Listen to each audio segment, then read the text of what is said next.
Good day, everyone. So, for today's video po, we will be solving adjusted length and adjusted azimuth or bearing depende po sa ating given using the transit rule. So, here in transit rule, we will use another set po ng ating formula in order to get the adjusted departure and adjusted latitude wherein yung dalawa po na yun is yung kailangan natin para ma-solve si adjusted length and azimuth. Okay, so from the previous discussion, we have the compass rule wherein may sarili siyang set of formulas na ginagamit para ma-solve yung mga mentioned quantities natin kanina. So we have here tabulation of the length and azimuth ng ating line. Okay, we have line AB to line FA. Okay, so we have here the formulas for the transit rule. In order for us to get the adjusted values po ng ating departure, we will have the formula departure. It's either plus or minus the correction po ng ating departure. Okay? So, plus or minus later i-identify natin kailan ba tayo nagpa-plus, kailan tayo nagma-minus. The ruling here sa ating plus or minus is the same rule din naman sa pagpa-plus or minus sa ating compass rule pagdating sa pagkuha ng adjusted values. Okay, so for the formula po ng C sub T, yung maliit, we have the departure po ng ating line na ina-analyze multiply by the total departure closure noong ating tabulation ng ating data over the summation of easting departure minus the summation of the westing departure. So we must consider the sign po dito. Okay, for the adjusted latitude naman, we used the formula latitude plus or minus C sub L, wherein C sub L, yung L na maliit, yan po is correction sa ating latitude. For the formula po ng CL, we have the latitude po nung line na ina-analyze natin multiply by C sub L or the total latitude closure ng ating um, traverse over summation of northing latitude minus the summation of southing latitude. So we will consider the sign as well here po sa ating correction in latitude. So, in order for us to solve values po dito sa ating traverse computation, we must first have the departure and latitude, yung unbalanced. So, paano natin ginagawa yun? We simply use trigonometric function. We have SOHCAHTOA. But here, para mas mabilis ang ating solution, we will utilize the purpose po ng ating scientific calculator. We have this function, yung rec. Makikita nyo to sa minus sign nyo sa may calculator. You just simply click shift button and then yung minus sign ng calculator and then lilitaw na si rec. Tapos may open parenthesis. Ang gagawin nyo lang dyan is ilalagay nyo lang yung length ng line na ina-analyze nyo and then comma. Yung comma is may input nyo yan pag kinlik nyo si shift and then si close parenthesis. Okay? And then after that, ilalagay natin si angle. So si angle na ilalagay natin is dapat galing siya sa x-axis o doon sa east or sa may west axis. Halimbawa, we have the Cartesian plane and then binigyan tayo ng angle dito. So dapat yung angle na ilalagay nyo is yung nanditong angle. Okay? Dapat yung nasa yung from x-axis. Okay? So kung yung ating um, line AB, so binigyan tayo ng length, kung i-input natin sa calculator, yan magiging 495.85 and then comma, yung angle na gagamitin natin is hindi po yung 5 degrees and 30 minutes. So yung azimuth na binibigay sa atin dito sa plane surveying is from from north.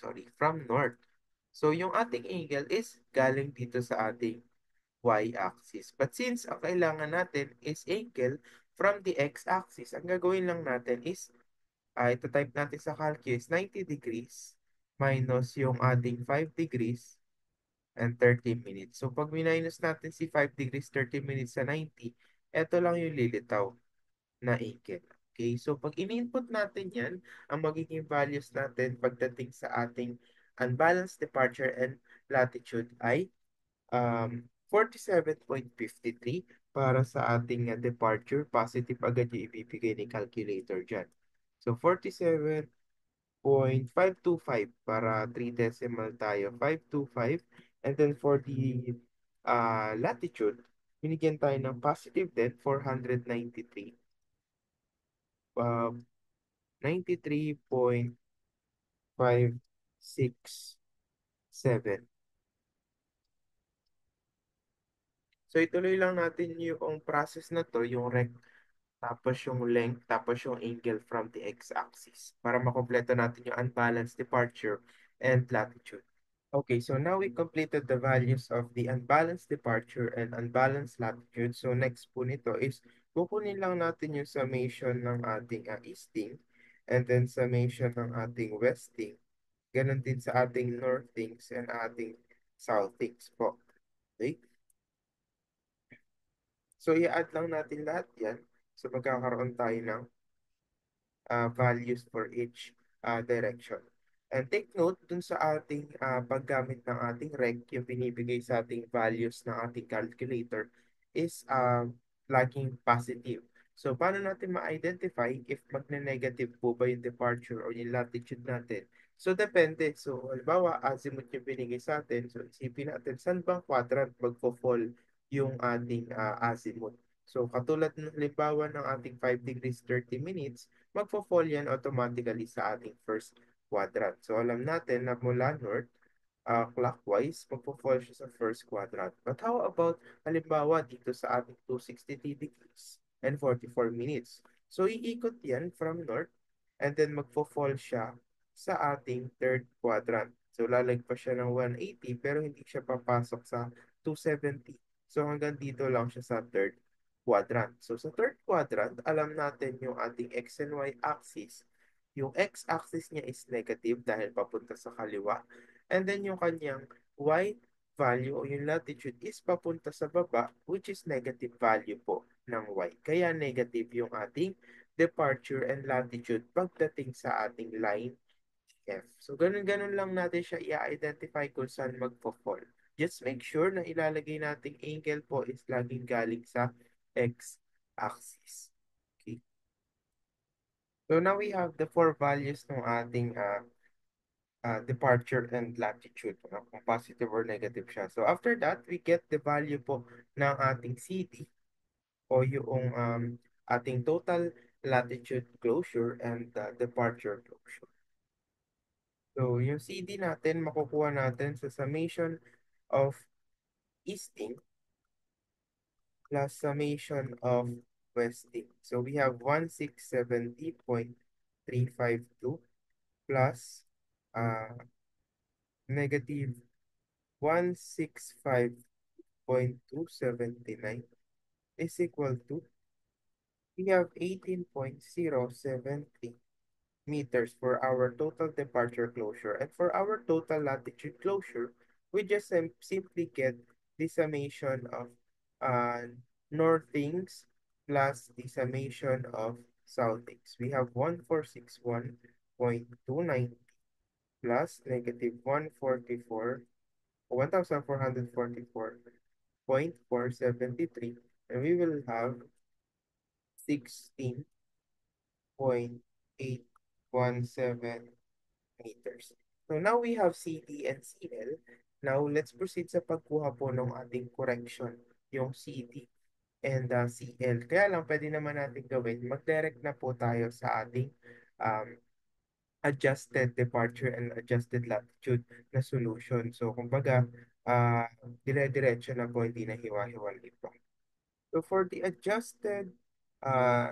adjusted latitude or adjusted departure ng ating line AB, we have the departure itself, which is the 525.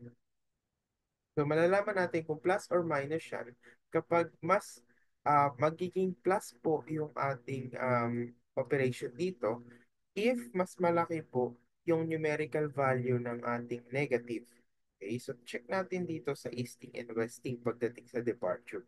So kung mapapansin natin, mas malaki si 1670.352 which is a positive value kesa dun sa negative value na 1652 0.379. So, kailangan natin bawasan yung positive value. Therefore, minus po yung gagamitin natin sa ating formula. And then for the value of C or yung correction natin sa departure, we have 47.525 multiply CD na 18.073 all over yung ating yung E na 1670.352 minus yung negative 1652.279. Okay. So, ang makukuha nating value dyan is adjusted departure na po pagdating sa AB. We have now 47.266 meters for the adjusted departure ng ating AB. So, for the adjusted latitude naman ng AB pa din, so ganun lang, kaya lang latitude naman yung kukuhain natin value. So, we have 493.567. So, para natin malalaman if plus or minus yung gagamitin natin, check ulit natin yung values ng ating northing and southing. Kung sino yung mas mataas numerically, kung positive or negative, dun tayo magbe-base. Okay, so we have 1461 tao, 0.291 and 1444.473. So mas malaki si Northing kasi 1461 siya, 0.290. So mas malaki yung positive, ibig sabihin kailangan nating magbawas sa positive. So minus yung ating latitude ulit na 493.567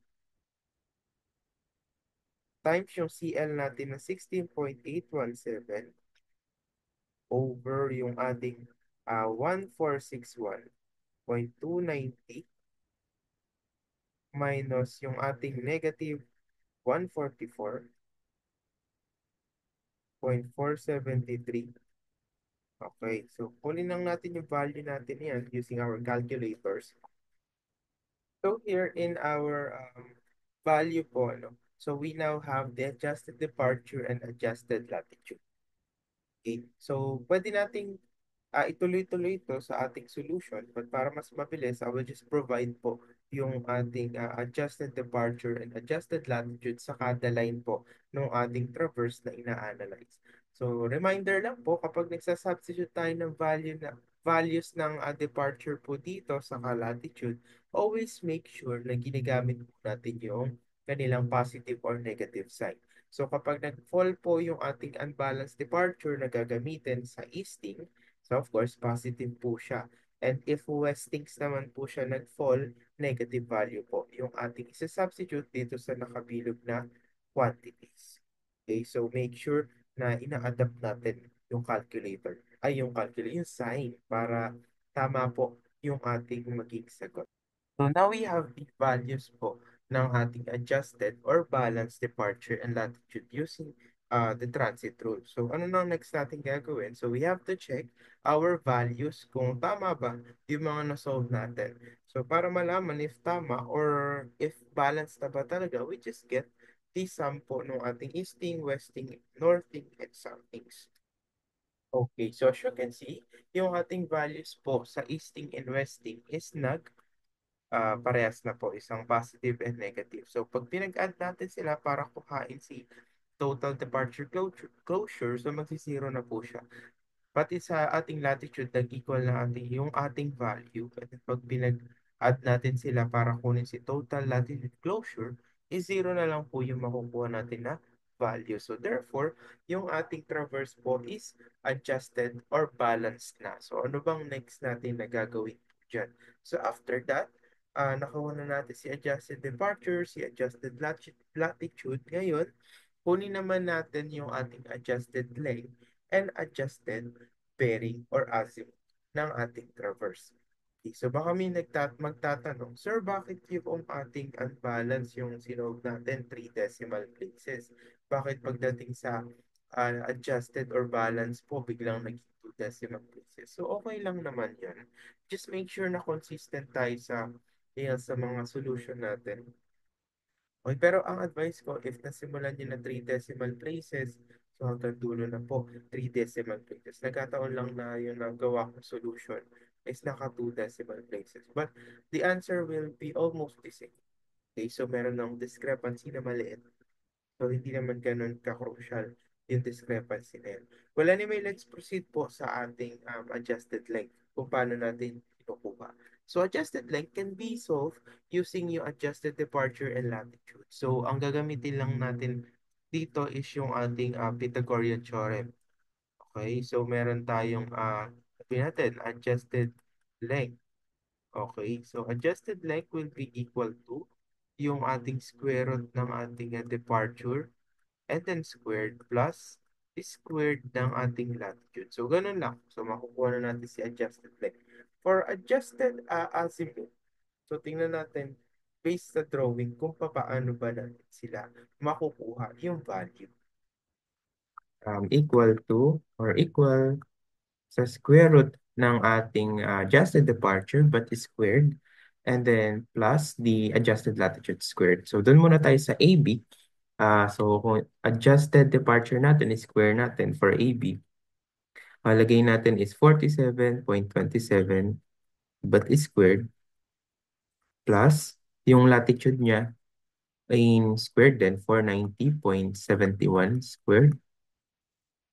So, if simplify natin and if i-input natin sa calculator, we will have the value.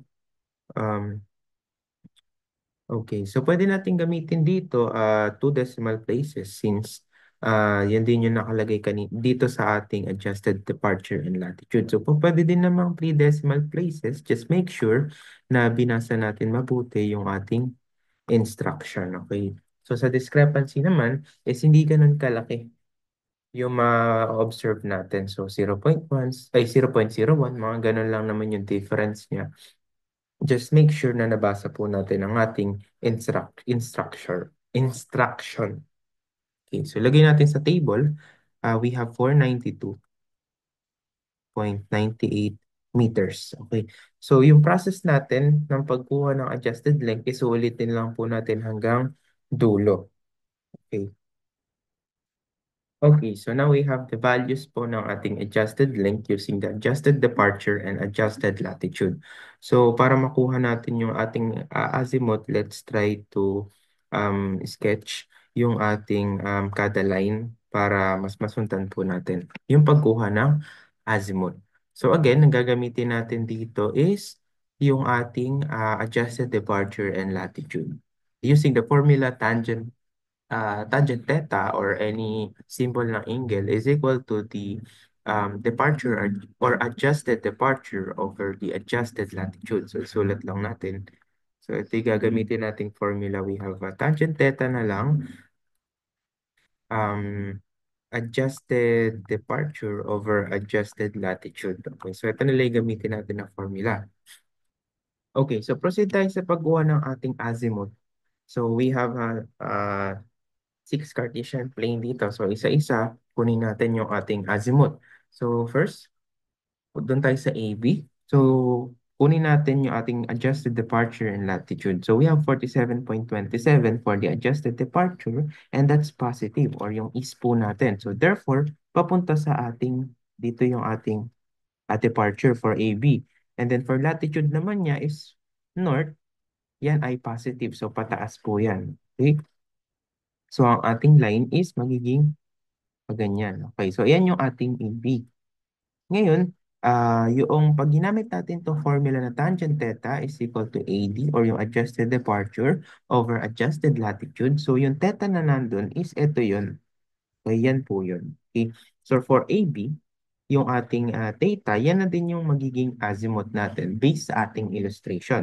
So, yung ating azimuth is from north. So, ito yung start natin papunta dyan. So, yan po yung ating azimuth. So, therefore, azimuth ng AB is equal dun sa ating theta. Okay. So, theta is equal to arctangent. So, we have 47.27 over 490.71. So, ngayon, yung azimuth natin sa AB is equal to theta, which is equal to,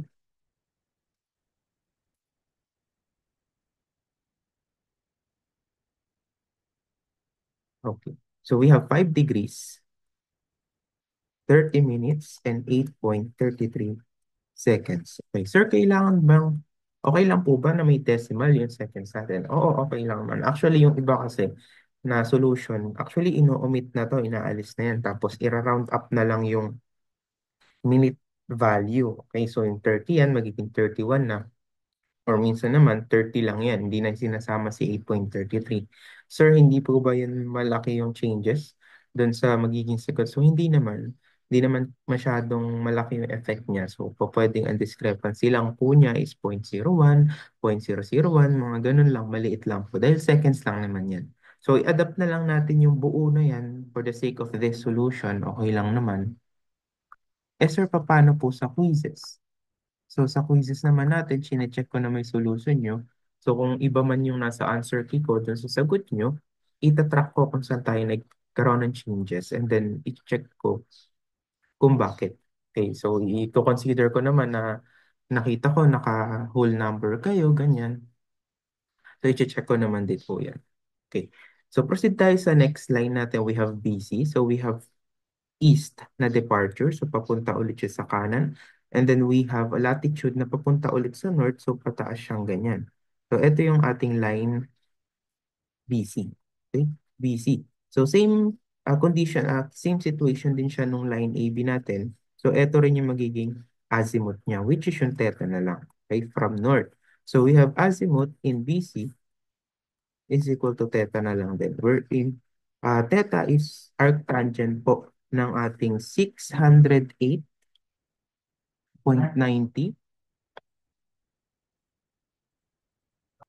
Okay. So we have azimuth po ng BC is equal to theta is equal to arctangent po nung ating departure na 608.90 over 587.11. So azimuth ng ating BC is equal to, we have 46 degrees, 2 minutes, and 37.5 seconds. So, sa ibang textbook, makikita nyo yan ay 46 degrees and 3 minutes. Ni-round up na po natin. Kumbaga, tumputal na to, yung seconds, isinama na natin sa 2, ginawa na natin na 3 minutes. Okay. So, isulat na lang natin ng buo. We have 46 degrees, 2 minutes, and 37.5 seconds. Okay. For CD, we have a positive departure po ulit kasi papunta sa east. This time, we have negative latitude. So, pababa lang po siyang ganyan. And then, yung ating line CD is magiging ito po. Okay? So, yung CD natin ito. So, sir, ano yung kukunin natin na angle? So, depende po. Okay? So, pwede natin kuhain tong angle na to. Sabihin natin yan yung theta. Pero pa pwede din namang etong angle na to yung kunin natin. Okay, so depende rin, ano? So arctangent pa rin gagamitin natin, but para magamit natin itong adjusted departure over adjusted latitude, itong theta na lang na ito yung gamitin natin. Okay, so we have, kunin muna natin yung mismong theta. So we have arctangent, tapos yung departure natin, which is 786.78 over yung ating latitude na 327.41. But this time, negative po yan. Okay? So we have theta is equal to. Okay, so kung mapapansin nyo, ang nakuha natin na value is negative. Negative 67.20, negative 67 degrees, 25 minutes, and 54.1 seconds. Sir, paano pong negative yan? So, po pwede natin gawin dyan, ine-neglect na lang natin yung sign. Tapos, mag-base tayo dun sa ating illustration. Ang kailangan lang kasi natin dito is, eto po, ayan lang. Okay, yan yung azimuth natin. Ito po. Ayan yung azimuth ng ating CD eh. Okay? So, kung pwede natin gawin, ine-neglect natin yung negative sign. Tapos, magbe-base tayo sa illustration. Okay? So, kung based sa illustration, makukuha natin si azimuth ng CD. Kapag binawas natin sa 180, yun nakuha nating theta na 67. Okay? So, sinabi ko nga, di ba, ine-neglect yung sign na negative. Pwede magiging positive na siya. So ngayon, proceed tayo sa illustration. We have 180 degrees minus yung neglected sign ng value na nakuha natin. Okay.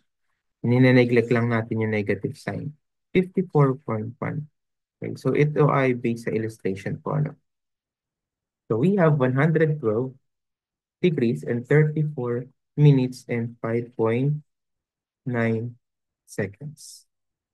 So mahalaga yung illustration since madali lang na ma-drawing yung ating line. And given naman kuminsan yung ating traverse. Okay. So anyway, we have three values ng azimuth. Proceed po tayo sa DE. So we have positive departure, papunta ulit sa east, sa kanan. We have negative latitude, papunta sa baba. So we have line DE. O ganyan po.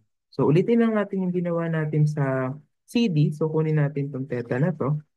So we have theta is equal to arc tangent. For the departure ng DE, we have 218.32 over 1002.76. And so we have theta is equal to arctangent and 218.321002.76. So we will have 12 degrees and 16 minutes 57.74 seconds. Okay, so based sa illustration, so huwag natin kalimutan yung sign pala, no? Though i-neglect lang din naman natin yan. So magiging negative kasi yan. Negative 12, di ba? Degrees. Nineglect lang din naman natin yung negative sign na yan. Tapos magbe-base tayo sa drawing. So we have azimuth sa DE na 180 minus yung neglected negative sign ng ating theta. 12 degrees, 16 minutes, 57.74 seconds. We have azimuth in DE na equal po sa, so yan ay equal sa 167 degrees, yung 43 minutes and 2.26. Okay, last two. So for EF, we have negative departure. So papunta dito sa kaliwa kasi papunta sa west. And then we have negative latitude. So papunta sa south. So ito yung magiging line EF natin. So ganoon na lang ulit. Kunin natin yung angle dito. Ayan. Yung theta natin. Sir, hindi po ba po pwede yung kabilang side? Pwede naman, wala namang problema. Ang magiging difference lang is kung mag-a-add ka ba or magma-minus. Kung saan ka ba magma-minus sa 270, sa 180, sa 90 ba.